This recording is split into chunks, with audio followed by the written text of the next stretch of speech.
Now you found your ancestor's date of birth and you are ready to celebrate. And then you find a genealogy record source that gives a different date of birth. And maybe you find a third date of birth that's different still. Uh-oh. In this video, I'm going to show you what to do when genealogy resources give you multiple dates of birth for your ancestor. Because face it, it happens sometimes. If we haven't met before, I'm Lisa, genealogy researcher and author, and this YouTube channel is all about helping you find your ancestors, grow your family tree, and well, not get overwhelmed in the process. So if it sounds like your cup of tea, you're in the right place. Let's get started. In a previous video, I shared with you how to search for your ancestor's date of birth, even when a birth certificate does not exist. And I will link to that video in the description below. But what happens when you come across genealogy resources that give you different dates of birth for your ancestors? Or, it could be a different date of marriages or different death dates, because it does happen. That date of birth could be off by just a year or two. It could be off by a larger number of years, and that's actually going to be good for you as a researcher. So keep watching, because we're going to talk about that a little bit later. And some resources only give you the birth year. So where are people finding the month and the day of the week? Now, as a family history researcher and genealogy researcher, it is important that you understand why you are finding these different dates for your ancestor's date of birth, so then you're able to determine exactly what that means for your research. Now, the first thing you need to do when you find a date of birth for your ancestor is to consider the source.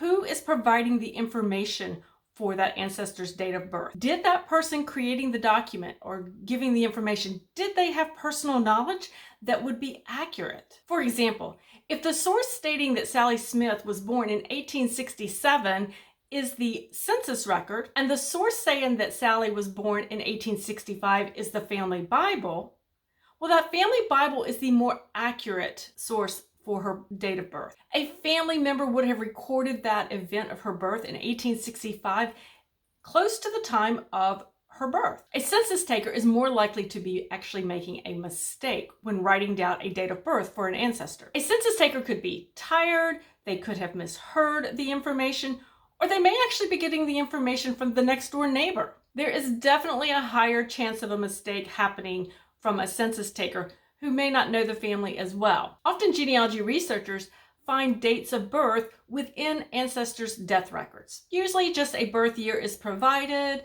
and if not that, if just a general age is provided for perhaps a minor child, a little bit of math, and you can come up with an approximate birth year. Again, as researchers, we need to take into account who was writing that document and who was creating that document. Is it reasonable that that person had a good working knowledge of the family, or were they getting it second or third hand? If you're enjoying learning the ins and outs of determining your ancestor's date of birth, be sure and hit that subscribe button, and that way you will know when I post new videos here at the Are You My Cousin YouTube channel. Now let's take a closer look at those dates of birth that you're finding. In one source, are you finding just the birth year?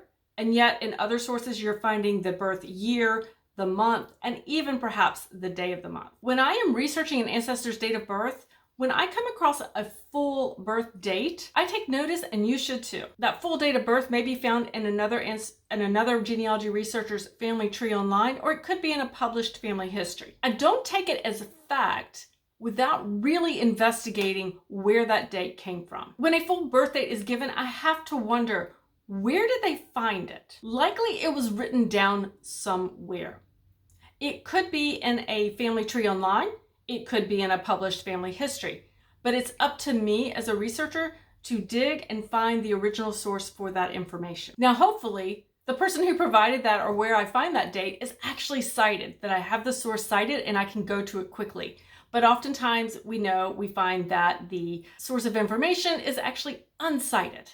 And so we're not quite sure where they found the record. That doesn't excuse us. We still have to dig deeper and see if we can come up with that date. So help a genealogy researcher out and cite your sources. Now let's look at an example. If I found an ancestor where one source says they were born in 1866 and another source says they were born March 11th, 1864, I cannot think that that March date is random. I would use that March 11th date as a starting point for my research. I would seek out things such as family Bibles, military records, tombstones or gravestones, to see if I can find the source for that actual date, that very specific date being recorded. Now let's look at that date spread for those dates of birth. How different is it? Is the difference you're finding in those dates of birth just a year or two? Or is it a much larger spread, say like 10 years, 5 years, or 10 years? If you were finding a wide range of years, say 10 years difference in that birth year, or 5 years difference, but you're looking at the records of a child, consider if you're looking at records for two different people of the same name. It is quite easy to confuse